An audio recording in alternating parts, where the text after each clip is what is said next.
You're watching Public Comment every Thursdays at 8 a.m. The live stream. Detroit is different in Bridge, Detroit. Local politics of Detroit.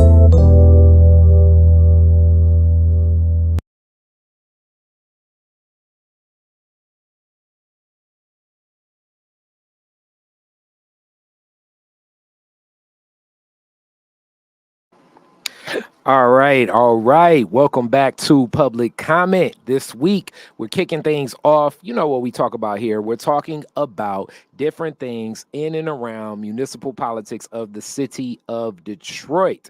And with that, Khary Frazier here of Detroit is different with the good brother, Malachi Barrett. How you doing today? I'm doing good. We're sitting in the AC, so I'm all right. feeling refreshed. It's a little hot for you. It's a little hot for A you. long week. I don't have AC, so it's been just like trying to sleep at night has not been great. I was saying earlier, I feel like delirious still. Like I don't know. You feel like drink some water. You feel like Martin Sheen in the beginning of Apocalypse Now for all of the people that are old enough to know that film. That's exactly right. Slumped over the bed with a bottle of whatever he was drinking. Yeah. So to change that, we actually talking a little climate. Before we get into climate, we're talking about a program that so far it looks like, hey, I'm eating crow on it. The Shot Stopper program has some good quantitative analysis to back what I've seen as the qualitative analysis, more so just from the people I know in these neighborhoods that have been targeted to turn around some of the violent crimes and homicides in the neighborhoods. And some of the work, especially being led through Force Detroit. Shout out Alea Harvey Quinn and Zoe and so many others working over there with that organization of making some changes in what's happening with violent crimes. So if you see the map and then in the corner you see the picture of Zoe, it's always cool. But this is information that you can always get from Malachi's notebook every week through Bridge Detroit. Make sure you sign up for the Bridge Detroit notebook. But we just kind of talk about and break down and pick apart a little bit more of it here at Public Comment. These violent hotspots, shot stopper organizations, these are the neighborhoods that were picked, and there have been definitely some changes that have happened connected to this. Zoe was talking about monitoring social media and paying attention to like some of the interpersonal dynamics and conflicts that can exist that police officers obviously can't jump to those conclusions, even if they're tracking it and following it, because of the dynamics that police play. And that was where I was always thinking, like, I don't know how this project will go. Like, is it vigilante justice, kind of supported through the administration? How will it become impactfully powerful to change some things? That was always the question about it. But so far, it looks as if some of this stuff is changing and changing for the better. So Malachi, please break it down. Yeah, so we got a third quarter update on what the numbers are saying. For anybody that doesn't know, Shot Stoppers is the name of the program. They took $10 million in federal ARPA money that we got from Biden and the pandemic era, and they put that toward 6 groups to work on reducing gun violence in those areas that were on the map earlier. And basically the idea is these grassroots organizations, these people who are in the community, trusted by folks, people know who they are. They're kind of like neighborhood influencers. A lot of them have a history with violence. Either they committed crimes themselves and, have since kind of like reformed and done something different with their lives, or, just have been in the neighborhood for a long time. They have more trust built up than DPD officers who are, kind of coming into situations. So that was the idea. You give some money, you give some support to these folks who can go in and intervene in conflicts before they turn violent. And, so far it seems to be having an impact on crime trends in those areas. Part of the goal is to reduce non-fatal shootings and homicides within these zones that each organization is active in. And 4 out of the 6 had a pretty big drop. Now, it's going to be, I think it's still kind of an open question, like the one-to-one correlation of what these groups are doing and how it's affecting like crime trends in areas. And the city actually hired researchers from U of M to do more data analysis. Not to undermine the work that they're doing or anything like that, but you have one shooting where multiple people are hit. that all of a sudden makes a major impact on the stats that they're following. So I think there's a lot of things that are also kind of outside their control. But this is good news. I mean, Force Detroit achieved a 67% reduction in homicides and fatal shootings. Non-fatal shootings in the Warrendale and Franklin Park neighborhoods. New Era Community Connection had a 53% drop in homicides and non-fatal shootings. Detroit 300 had a 42% drop. Detroit Friends and Family had a 33% drop.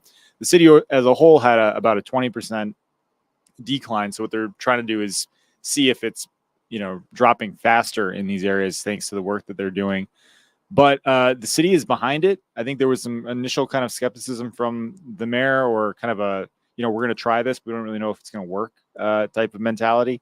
That seems to have changed. City officials are pretty, full-throatedly saying like this is working. We're seeing and if people remember during the State of the City address, this was one of the things definitely highlighted as a program to usher in more of kind of how we see things in community policing, as the work is being ushered in and supported and anchored through the efforts of these different groups, kind of taking their own initiatives to how to curve around a lot of the shootings and the violent acts. And it's so unique that that we are always speaking about ways to curve this and what the solutions are.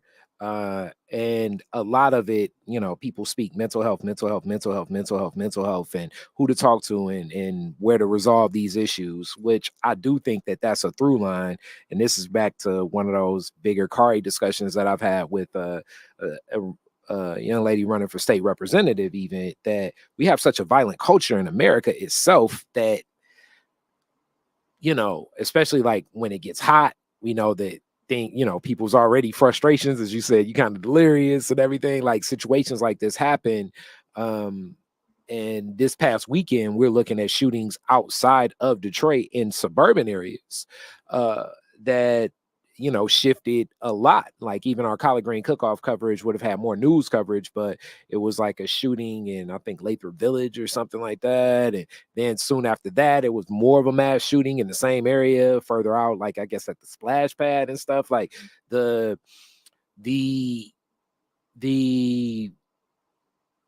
reality of guns and violence in American society is just so high. So I just want to bring that point out.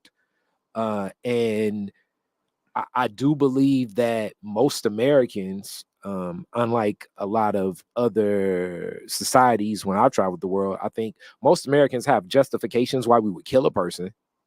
It's just the barometer of what those justifications are. We already know the amendment right of carrying a pistol and where that stands. And what that means, and even as we study history. So to see that more people are coming together through community to resolve a lot of these challenges, that's powerful, because I do think that that is the key resolution to a lot of this, is we can like unify and not other one another. But we still have to look from the macro of the society we're living in. As on one hand, we're looking at these stats and I'm applauding this because this is in my community, but then on the flip side, we're looking at the nation and the world, and everything is about sending weapons here and sending bombs there, and in war like conflicts that exist between larger entities othering each other, which I know this is more of a soapbox soliloquy of society itself, but people that live within society are resolving issues the same way, even on a personal level. So I just gotta give that framework as well, that America, we resolve things and violence a lot. I mean, this week, particularly with the shooting at this splash pad, has really drawn a lot of national attention. I mean, it is a mass shooting, which is that's another conversation. I mean, it's interesting what we kind of consider, the most pressing issue with gun violence. A lot of the times it is like a big event, like, a tragedy like that. But there are smaller situations happening in the city all the time. And in some cases, a barbecue gets shot up and multiple people hit. That's technically classified as a mass shooting. And some of it is always as even someone connected to a tragedy that happened in Alabama or no, Florida this past weekend is connected to my neighborhood too. And I look at a lot of this and I think to myself, like, okay, it's bigger than the gun manufacturers.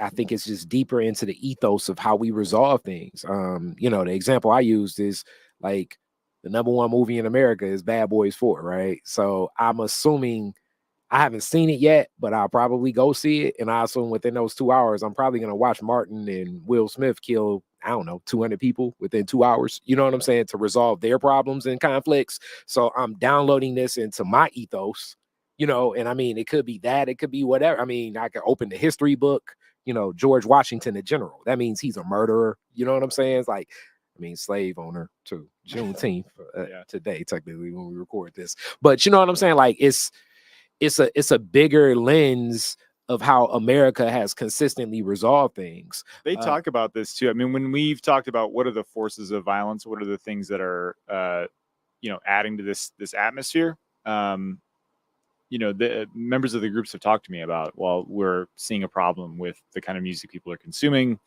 Drill rap is kind of like a thing that people are concerned about the influence. I mean, people have been concerned about the influence of music on people for a long time. So I'm not trying to like really pin that, but that's a contributing factor, right? Movies are a contributing factor. Social media is a contributing factor, especially when a lot of these disrespect, situations, these beefs happen on Instagram lives where people are like calling each other out, or they're posting guns, or they're posting things. And that's what I think is really interesting and unique about Force Detroit stoppers and Force Detroit in particular is like they're watching social media. They are doing things that police are normally not doing. They shared a really interesting story about how, when a young man was shot, he was in the hospital, he was recovering. Force Detroit was able to get in there and go talk to him and convince him not to retaliate against the person that had shot him. You led with that in there, and I'm thinking to myself, like, okay, and that's also the interesting thing about social media. And I mean, drill rap, I mean, I look at drill rap like John Wayne movies. So I mean, I don't, like I said, this is American society, and social media changes it where we're all played out, where people are looking and what's going to happen. Even the rap beef between Kendrick Lamar and Drake, you know what I'm saying? So much of that, which I guess that would have been like the end of May, start of June or whatever. But like a lot of that still echoes towards so much violence into that and back and forth. And it's like, well, this is just rap beef, I don't know, because we don't know who's perceiving watching John Wick, and then they end up in some interpersonal conflict. And now, bam, it's like, oh, well, this is how John Wick solves it. Maybe I need to solve it like John Wick. Like it's layers to a lot of these things. Even looking at the Young Thug trial, when we talk about rap and the RICO charges that are happening in Atlanta right now that people are watching that connect to, like, I think over like 40 murders connected to like the YSL set. And this is in Atlanta, but it's still similar cultures, but you could also look at that as like, I don't know, the Hell Angels, or whatever. Like part of this is in the society. And I think that some of it, whether it be gun manufacturers or just saying, like, obviously it's mental illnesses, but this mental illness itself is an illness that exists in society. I believe pervasively that we see violence as a resolution, as I do believe overwhelmingly, Khary Frazier generalization, most Americans have a justification to murder somebody. So it's just back to just waiting, you know what I mean? Like some people are kind of just like step on my doorstep kind of thing. Yeah. So for one person, it's step on my shoes. For the next person, is disrespect my wife. For the next person, is kill my mama. For the next person, it's like back to the retaliation. You shot me, so now I got to shoot you. Like it's so many variances that go into this, and respect and disrespect, power dynamics. Like, but the reality is that violence is a entity that exists in our culture more so pervasively than many other cultures. So even if all guns were eliminated, then people would use other means of violence to resolve to bring what they feel like is a resolution to whatever the conflict is. and even the enforcement that we feel like the dissonance between police officers and people, the thought process is the violent act that the police officers could have, as opposed to like, and that's one of the cool thing about Shot Stopper is they're not stepping in strapped up. They're stepping in leading with, hey man, let me get a better understanding of who you are and building community around that. Yeah, I think two things are important to highlight. One, now that we've had a couple of months of this program being active, it started in the fall of last year, basically. It seems like the most effective strategies are the ones that are like really based in community engagement instead of like more kind of police style tactics. Yeah. So like Detroit Friends and Family talked about how, or I'm sorry, Detroit 300 talked about how they were doing a lot of citizen patrols. They patrol gas stations, they escort people to school, they patrol like small business corridors and things like that.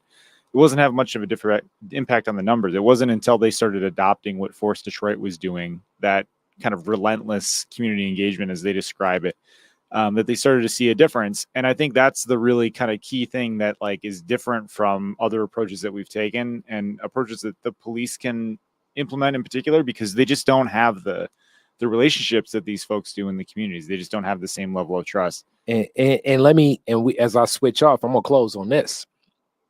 It's the one of the key challenges that I don't like with the FBI, or like, I guess, higher agencies, because the minute we step in and we say, okay, we're going to resolve all the problems, who are the people causing the problems, and not looking at it like we could all cause the problems, then we're othering that group of people to say, okay, these are the violent criminals, so we need to watch them. And it becomes adversarial already by targeting this group of people, or this place, or wearing this colors, or wearing your hat this way, or whatever that may be, as opposed to saying, all right, constructively, look, you part of the community, I'm part of the community. How will we engage and coexist? As like the laundromat I go to has so many it's interesting. Like almost every time I go in there, and my broken Spanish is kind of connected with some of them, it's like a series of El Salvadorian families that now connect with my laundromat. You know what I'm saying? So it's like, all right, I don't know exactly what in reference to Detroit is different is the partnership, but if the El Salvadorian people are in my community now, how do we engage together, as opposed to sitting around saying, well, they got this and they got that and they could cause this and that. And I believe that dissonance and that adversarial attitude causes so much. And I know that this is like a complete shift, but in my mind, I'm going to try to make this transition in the same of also what's in our community is our environment and our climate. I believe that there are certain things that definitely impact people. Like today, my co-host of this is waking up saying, damn, it's hot as hell, like everybody else, you know what I'm saying?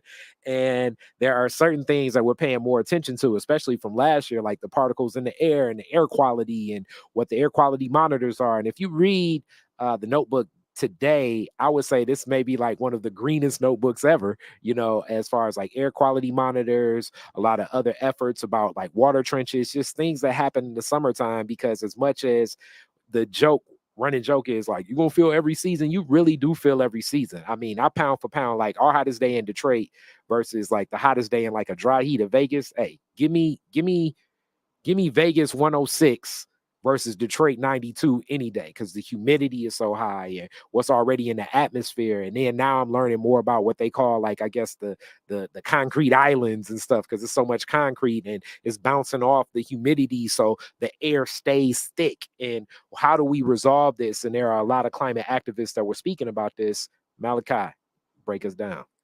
So the Green Task Force, one of the city council's many task forces focused on specific issues, came and gave a presentation on a lot of things that they're working for and advocating for, really based around protecting the city from extreme weather and climate impacts. I grew up with a guy who used to always complain that like Michigan had the worst version of all four seasons. So like our winters were like really intense, our springs were like really wet and rainy. I think our summers are great. I think our falls are fine. But this guy was a complainer.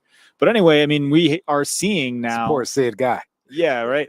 I won't name this son of a gun, but anyway, we live this, we feel it. It's hot as hell this week. Like, it's dangerously hot. I just got an alert from the Detroit Health Department saying that they're opening overnight shelters. The city usually opens up rec centers as cooling shelters, in extreme weather events. But I don't think I've really seen an alert from the health department like this before.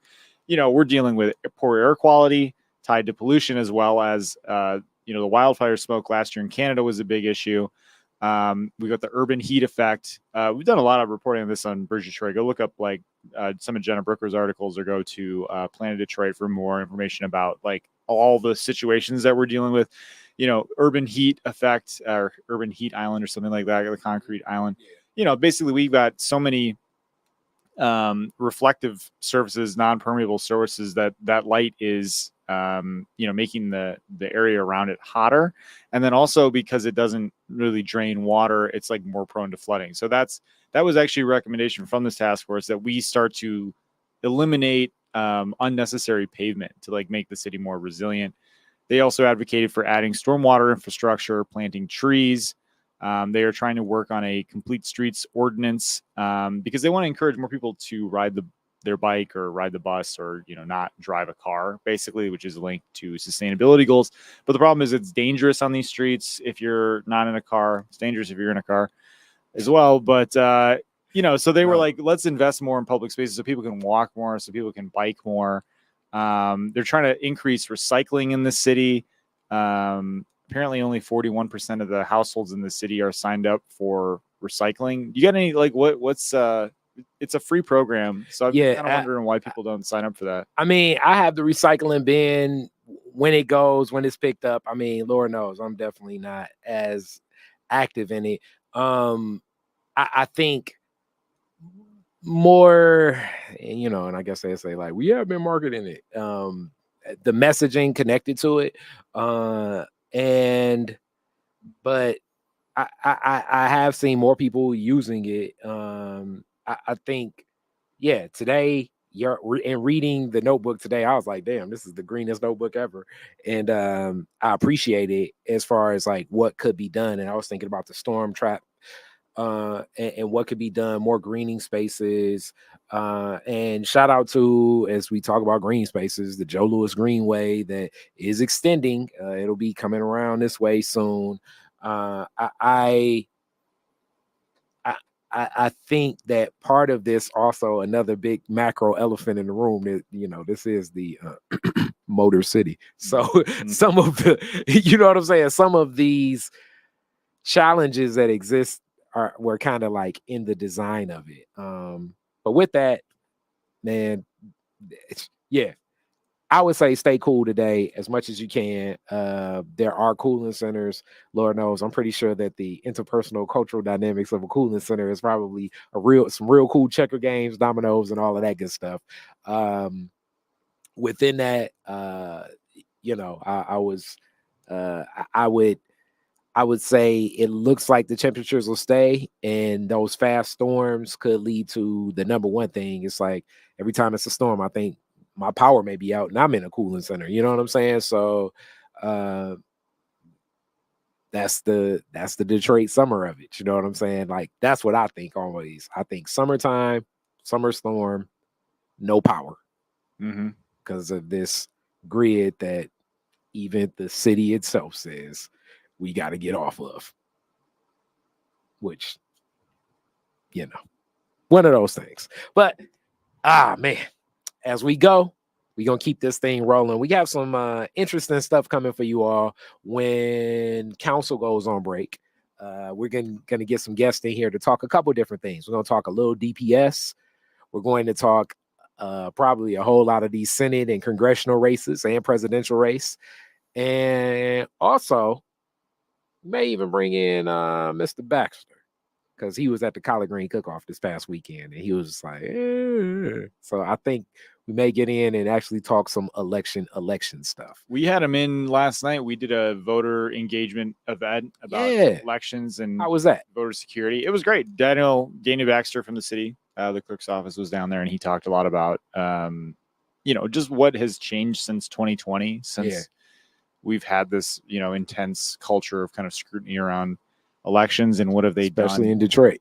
Yeah, absolutely. And turnout, and what are they doing to clean the voter rolls? So yeah, that was an awesome conversation. I wish we had a recording to point people to, but that's why you got to show up in person, man. That's why you got to be there. We got more summer conversation series coming. You can find it on our website. If you just Google like Summer Conversation 2024 Ridge Detroit, it'll probably show up as well. I believe the next one is in July, and that is focused on reparations, which is a big topic for us here on the show too. So. Yeah. I definitely, I'm probably going to make an appearance. Speaking of which, in the reparations thing, it happened back in the day, but we did another screening of the video essay and some other stuff. Me and Malachi have been talking this reparations for a minute. So with that being said, check out Detroit is Different always. And Malachi, give them the guide. Subscribe for free to Bridge Detroit. You will get free newsletters in your inbox. Yep. Multiple days a week. Wednesday morning is when the notebook comes out that recaps city council business. I've also been doing some kind of sneaky exclusive newsletter drops. We had some coverage of Biden and Trump events in the city. We also did one with the police chief, a little Q&A. So if you subscribe to those, they'll just show up. You won't even have to worry about your news routine. But yeah, please support us. We're a nonprofit newsroom based here in the city. We are very responsive to community and use that to drive our coverage decisions. And that's why we have engagement events like the town hall last night on elections and voting access and more to come. So yeah. All right. With that,